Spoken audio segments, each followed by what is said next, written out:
Hello there, superstars. Welcome to the show. I'm Coy Wire. This is CNN 10, the best 10 minutes in news where we tell you simply the what, letting you decide what to think. Remember, keep your ears open today to see if your vocab word was chosen to help write today's show.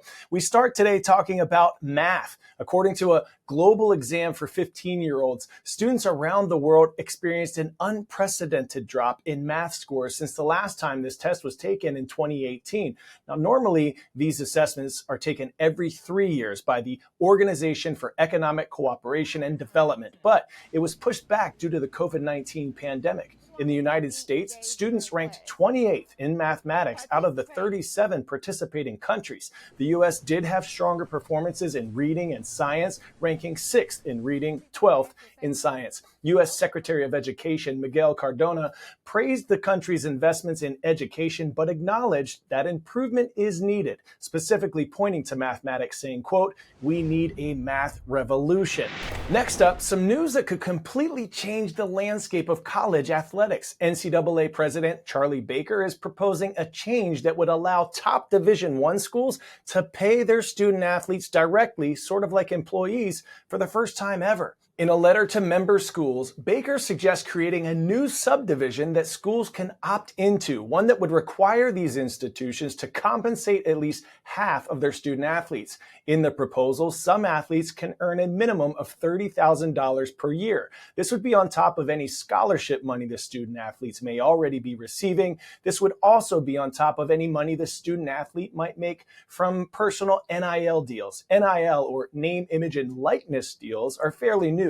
In 2021, a landmark case reshaped the landscape of college sports, the U.S. Supreme Court deciding that student athletes should be able to appear in commercials or advertisements for businesses, for example, something that was never allowed by the NCAA before. Baker says this new proposal is about kickstarting a long overdue conversation to create more permissive and flexible rules. 10-second trivia. What animal became such a popular pet in Rwanda that the species nearly faced extinction? Lion, monkey, crane, or leopard?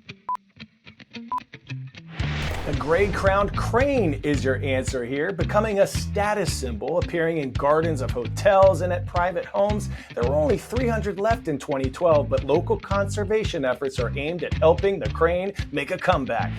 Our world's wonderful wetlands play an essential role in our planet's climate. They're home to rich biodiversity and thousands of species of animals. But the UN says wetlands are disappearing 3 times faster than forests. Our resident adventurer Bill Weir takes us to some wetlands in Uganda where avian life dominates. In the wetlands of western Uganda, avian life reigns supreme. The landlocked East African nation is home to around 1,000 species of birds, but none as iconic as the gray-crowned crane. Proudly emblazoned at the heart of the Ugandan flag, this gentle terrestrial bird is said to be a symbol of progress for the country. The crane is one of the most gracious birds. I'm not surprised that Uganda chose it as one to be our emblem. I have been studying and working with birds for the last 28 years. In Uganda, we've got about 1,070 different species of birds. At global level, we have got about 10,000 different species of birds. So at that level, we've got about between 9 and 10% of the global population of the wild birds. Over recent decades, though, habitats for these colonies have come under severe threat. Since the year 2000, a quarter of Uganda's wetlands have been lost, an average of nearly 5,000 hectares a year, causing rapid and irreversible change to the cradle of the cranes. It is estimated that if this degradation continues, we shall lose all the wetlands by 2030. And that will be a very big disaster for the country and for the world. We started conducting research here in 1995. That's when we discovered that this wetland had very many species, some of which are endemic to this area. In other words, if this wetland goes, it means all those species will disappear forever. And that's when we started working with the communities to make sure that this wetland can be protected. Across the past 3 decades, Achilles has pioneered a large-scale restoration program, successfully campaigning for the establishment of 12 wetland sites of international importance across Uganda. This vital intervention is helping cranes return to their natural habitat and providing a buffer to the human settlements that threaten with hunting, poisoning, and electrocution from power lines. We started mobilizing communities and started incentivizing them so that they can participate. It takes long to work with the community group. Nature Uganda has also established a network of crane custodians who serve as educators for local communities and bird-loving tourists alike. And this is what we need to fight for. We cannot lose our national symbol. We still have an opportunity to save this beautiful species.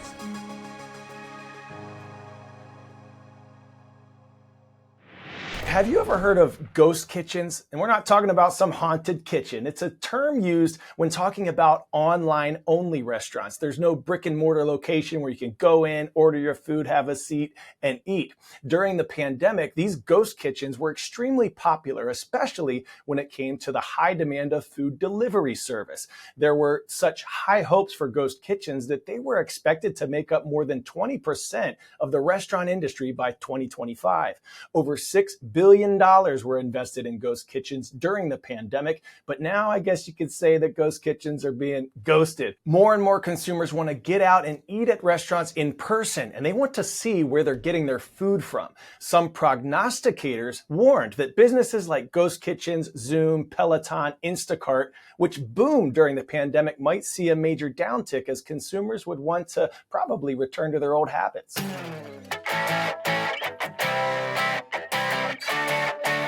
Today's story getting a 10 out of 10. A chicken owner in Tampa, Florida couldn't believe her eyes when her feathery friends froze. Jeannie Mose gets to the bottom of this excellent mystery. Chickies. The owner of these chickens in Tampa, Florida is so new to raising them that she hasn't even given each of them names. Pepper, and pepper. Because do you see a difference? But even a rookie knows chickens are supposed to run for food. So Brianna Antoinette was stunned. Why are y'all not moving? Hello? When all 5 of her chickens simultaneously froze and stayed paralyzed for over 2 minutes. What was your immediate thought when they froze? What you are witnessing in that video is a live panic attack. What is happening right now? Chickens! The internet had theories. People asked, did you try unplugging them and plugging them back in? When Brianna yelled for her fiance, they suddenly unfroze. Nick! What we now know and what my fiance was able to spot in the tree above was a hawk. This hawk has killed 4 of their chickens. They've strung fish line above the enclosure to keep the hawk away. By standing motionless, they're trying to be invisible. Is this what they mean by acting chicken? Did I do something? Jeannie Mose, CNN. What the? New York. Dad joke for you. Why are chickens so funny? Because! Thanks to all of you for following along at KoiWire on social and for your unflagging or persistent efforts, as Mr. Brown at Sacred Heart in Chicago would say, submitting vocabulary words for today's show.